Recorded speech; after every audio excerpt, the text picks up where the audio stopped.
జయ హో పునరుత్థానుడా, జయ హో మృత్యుంజయుడా.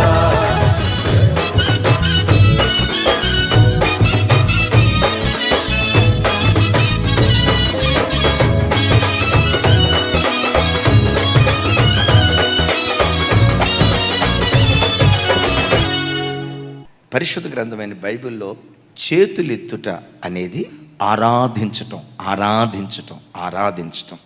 దైవజనం సరే లేఖనాల్లో చూద్దాం. చక్కటి మాట నాతో కలిసి, యెహోవా సేవకులారా, యెహోవా మందిరములో రాత్రి నిలిచి ఉండువారులారా, మీరందరూ యెహోవాను సన్నుతించుడి. పరిశుద్ధ స్థలము వైపు మీ చేతులెత్తి యెహోవాను సన్నుతించుడి. సన్నుతించటం అంటే ఆరాధించటం. సన్నుతి అంటే స్తుతించటం, ఆరాధించటం. పాప పేరు అర్థం అది. ఆరాధించటం, స్తుతించటం. చూడండి ఎట్లా ఆరాధించాలట, చెప్పాలి.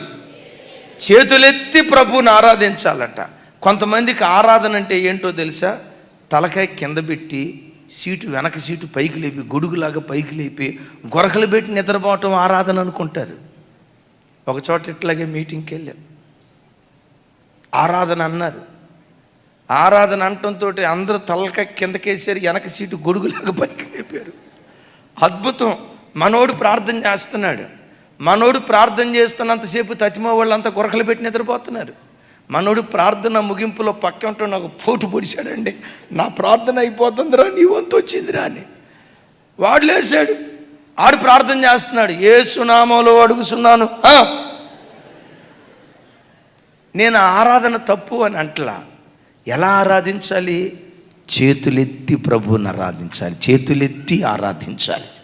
గమనించండి, చేతులెత్తి.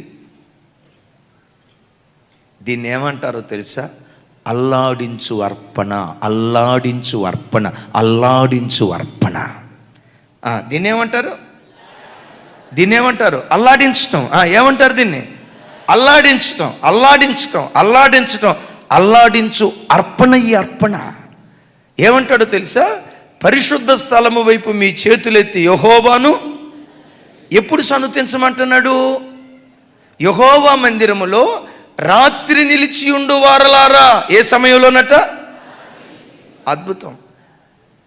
నిజంగా మొన్న జరిగిన మీటింగ్స్ నా వ్యక్తిగత జీవితంలో నాకు అదొక మధురమైన జ్ఞాపిక. Praise the lord, praise the lord.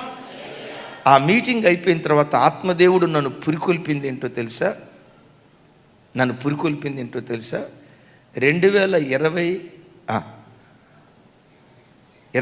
వచ్చే సంవత్సరం ఎంత పెద్దగా చెప్పాలా?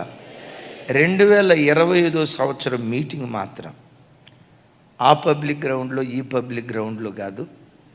దేవుడే స్టేడియం. ఎవరా మనిషే? స్టేడియం కాదు, దేవుడే మనకు ఒక 10 ఎకరాల స్థలం హైదరాబాద్ పట్టణంలో దేవుడు ఇచ్చునుగాక. దేవుడు మనకిచ్చిన గ్రౌండ్లోనే, దేవుడు మనకిచ్చిన గ్రౌండ్లోనే పగలు రాత్రి. ఇక మీరు మీటింగ్కి వచ్చిన తర్వాత BHL వెళ్ళేది లేదక్క. అక్కడే భోజనాలు, అక్కడే వంట, అక్కడే వార్పు. ఈ రోజు నుంచి ఆ ప్రార్థన ప్రారంభించదాం. అది జరగాలి. అది 2025 సంవత్సరంలోనే ప్రభు జరిగించాలి. ఆమెన్. గట్టిగా ఆమెన్.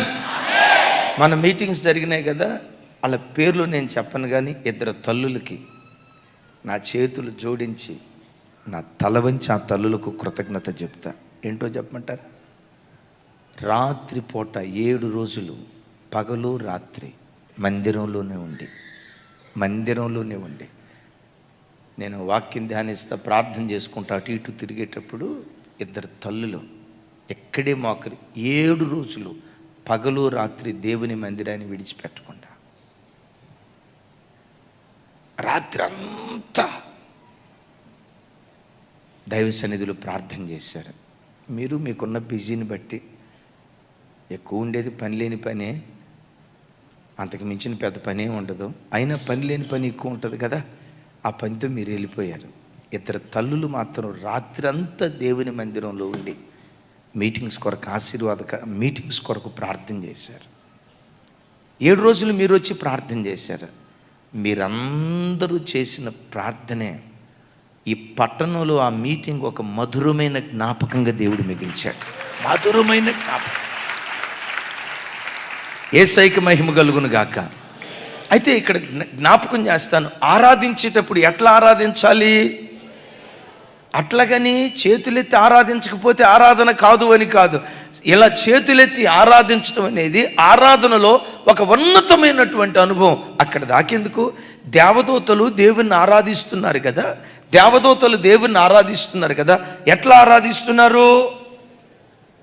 2 రెక్కలతో ముఖాన్ని కప్పుకొని, 2 రెక్కలతో కాళ్ళు కప్పుకొని, 2 రెక్కలతో సైన్యములకు అధిపతియగు యెహోవా పరిశుద్ధుడు. చెప్పాలి.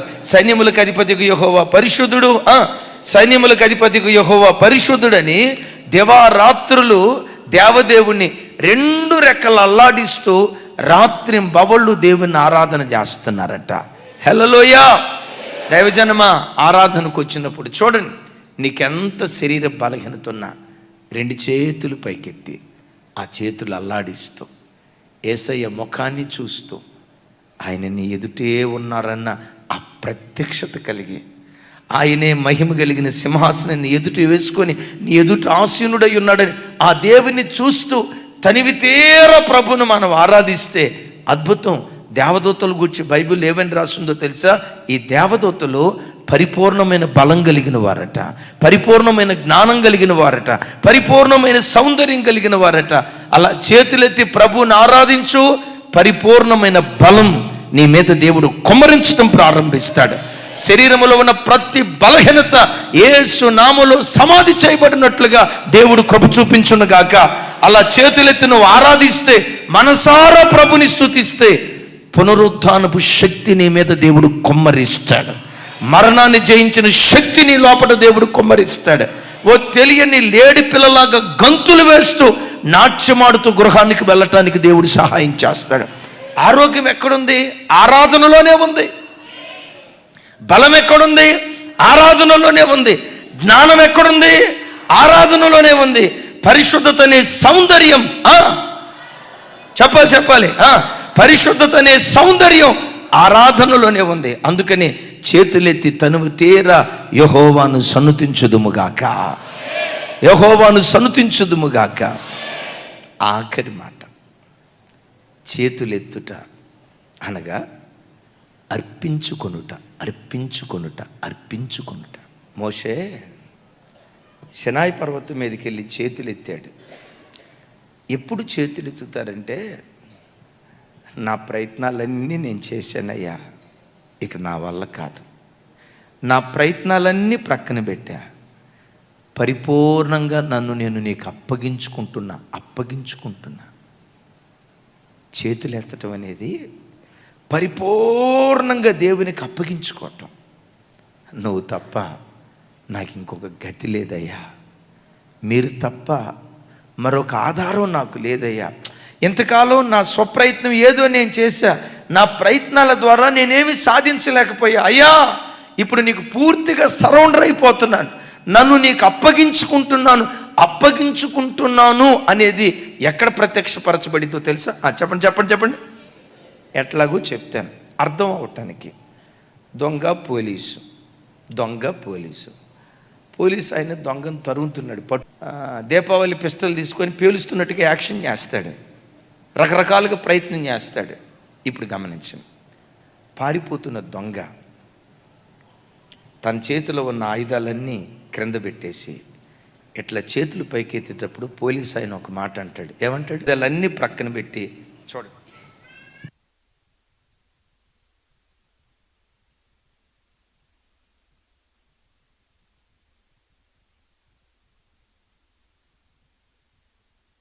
దీని అర్థం ఏంటో తెలుసా? ఇందాక దాకా నా బలంతో ఏదో తప్పించుకుందామని ప్రయత్నం చేశానయ్యా, ఇక నా ప్రయత్నాలన్నీ ప్రక్కన పెట్టి నన్ను నేను పరిపూర్ణంగా నీకు అప్పగించుకుంటున్నానయ్యా అని ఆ వ్యక్తికి తను తాను అప్పగించుకోవటం. దైవజనమా, వింగ్స్ అప్, వరీస్ డౌన్. నిజంగా నీ బ్రతుకులో నిన్ను నువ్వు పరిపూర్ణంగా దేవునికి అప్పగించుకుంటే, యేసయ్య పాదాల మీద పడి, దేవా మీరు తప్ప నాకెవరున్నారయ్యా, నా దిక్కు నీవే కదా, నా ఆధారం నీవే కదా, నీవున్నావని ధైర్యంతోనే కదయ్యా నేను బ్రతుకుతుంది. నువ్వు ముఖం చాటేస్తే నేను ఎట్లా బ్రతకగలనయ్యా, నా ప్రార్థనకు నువ్వు జవాబు ఇవ్వకపోతే ఎలా ఈ భూమి మీద నేను మనగలనయ్యా, నిన్నొక్కడిని ఆధారం చేసుకుని బ్రతుకుతున్నా. నా ధైర్యమైన, నా నిరీక్షణైన, నా బలమైన, నాకుంటూ నా బ్రతుకులో ఒక విశ్వాసమైన, అది మీరొక్కళ్ళే యేసయ్యా, మీరొక్కళ్ళే యేసయ్యా. మీరు ముఖం చాటిస్తే నేను తట్టుకోలేనయ్యా, నేను తట్టుకోలేను. నేను నమ్ముకొని నిన్ను ఆధారం చేసుకొని బ్రతుకుతున్న వాడినయ్యా, ముఖం చాటేయొద్దయ్యా. నా ప్రయత్నాలన్నీ ప్రక్కన పెట్టా,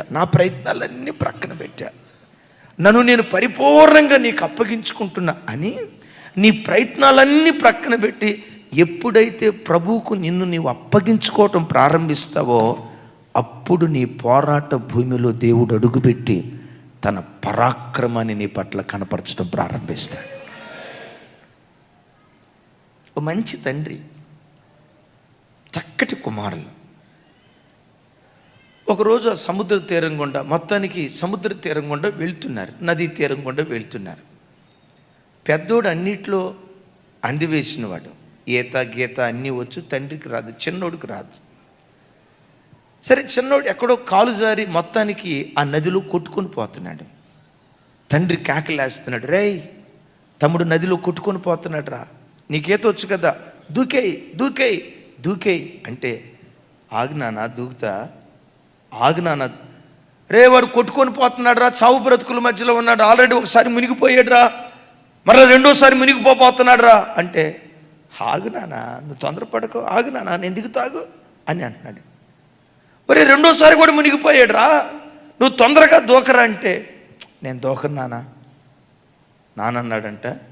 అంటే వాడు చస్తే ఆస్తి అంతా నువ్వు ఒక్కడివే తీసుకుందాం, ఏం దుర్మార్గ పాలు, నేను దూకుతా, ఆగినానా నేను దూకుతా, ఒరే ఇంకేం దూకుతావరా, ఇప్పుడు మూడోసారి కూడా మునిగిపోతున్నాడు రా అని లోపు ఆడు మూడోసారి కూడా మునిగాడంట. తండ్రి గగ్గోలు పెట్టి ఏడుస్తున్నాడు, రే తమ్ముడు మరణాన్ని కళ్ళతో, ఏంట్రా ఈ దుర్మార్గం అని అనే లోపు మూడోసారి తమ్ముడు అట్లా మునిగి పైకి లేచేటప్పుడు అప్పుడు ఈ అన్న నదిలోకి దూకి ఆ తమ్ముడిని పైకెత్తుకొని భుజాల మీద పెట్టుకొని ఈదుకుంటా బయటకు వచ్చి పట్టొత్తి నీళ్ళన్నీ కక్కించి చచ్చేవాడిని బ్రతికించాడంట. తండ్రికి అర్థం కాల, రై నేను దూకమన్నా మొదటిసారి మునిగాడు అప్పుడు దూకలా, రెండోసారి మునిగాడు అప్పుడు దూకలా, మూడోసారి మునిగేటప్పుడు కూడా నువ్వు దూకలా, ఆ తర్వాత దూకి ఎందుకు రక్షించేవురా అంటే, నానా మొదటిసారి గనక నేను దూకుంటే, వాడిని రక్షించడానికి నేను ప్రయత్నం చేస్తూ ఉంటే, వాడు చేతులతో ఏదేదో వాడికి అవకాశం ఉంటుంది కదా, వాడి చేతులతో వాడు ఏదాలని ప్రయత్నం చేసి నా కాళ్ళు నా చేతులు పట్టుకొని నన్ను కూడా ముంచుతాడు, నేను ఈత వేయటానికి అవకాశం లేకుండా పోతే, వాడు మూడోసారి మునిగేటప్పుడు చూడండి చేతులు ఎట్లా పైకి ఎత్తాడు కదా, ఇక నా పని అయిపోయింది, ఇక నేనేమి చేయలేని నిస్సహాయతతో చేతులు ఎత్తాడు కదా. అప్పుడు దూకటానికి కారణం ఏంటంటే, ఇక వాడి ప్రయత్నాలు ఏమీ చేయలేడు, వాడు నిశ్శబ్దం అయిపోతాడు. అప్పుడు నేను తీసుకురావటానికి అవకాశం వీలుగా ఉంటుందని అప్పుడు దిగేనానా. వాడి చావును కోరి కాదు, వాడి ప్రయత్నాలు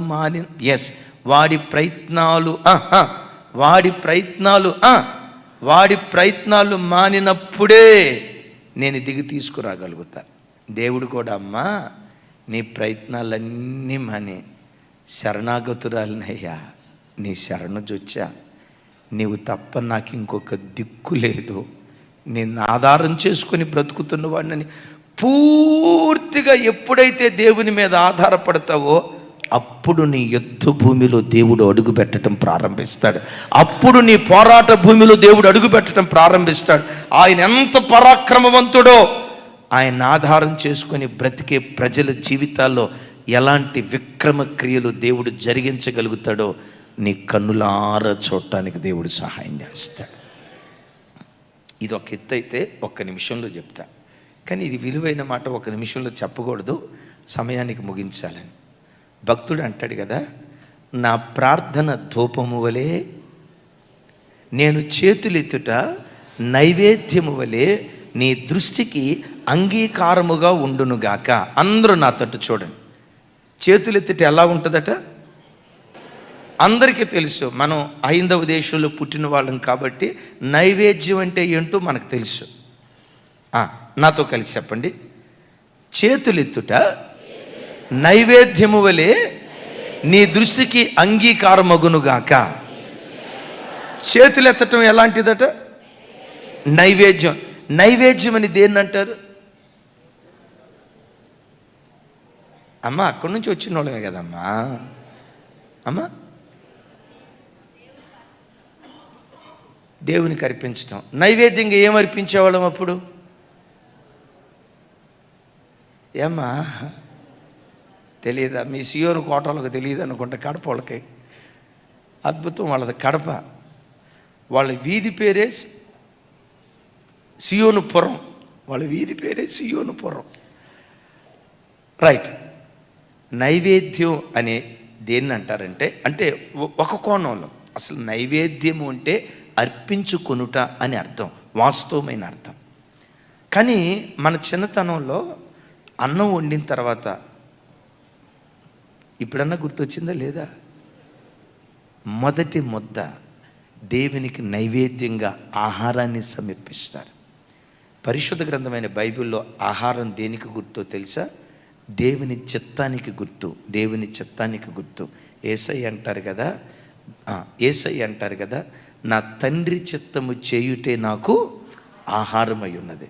హెబ్రీ గ్రంథంలో అంటాడు, బలి అర్పణ నీవు కోరలేదు కానీ నాకు ఒక దేహాన్ని అమర్చావు.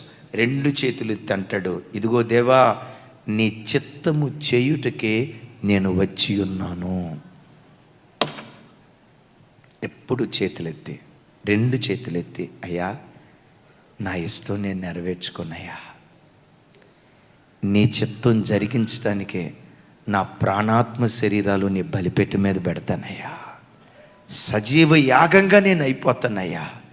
నా కన్ను చూడు ఆ అమ్మాయిని చూడంటది, నా కంటిని సిలువేస్తానయ్యా. చూడు ఆ అబ్బాయిని చూడంటది, నా కంటిని సిలువేస్తానయ్యా. ఏదో ఒక తప్పుడు ఆలోచన జొప్పించాలని ప్రయత్నం చేస్తుంది. నా ప్రాణాత్మ శరీరాలు సజీవ యాగంగా నీ బలిపీఠం మీద పెట్టి నన్ను నేను నీకు పరిపూర్ణంగా అప్పగించుకుంటానయ్యని దేవుని చిత్తానికి అప్పగించుకుంటే బైబిల్లో రాయబడిన చక్కటి మాట ఏంటో తెలుసా? లోకము దాని ఆశలు గతించిపోతాయి, కానీ దేవుని చిత్తము జరిగించువాడు నిరంతరము నిలవటానికి దేవుడు కృప చూపిస్తాడు. భూమి మీద నిలుస్తాడు, పరలోకమందు నిలుస్తాడు, భూలోకమందు నిలుస్తాడు. చేతులెత్తే ప్రజలుగా దేవుడు మనలను చేయునుగాక.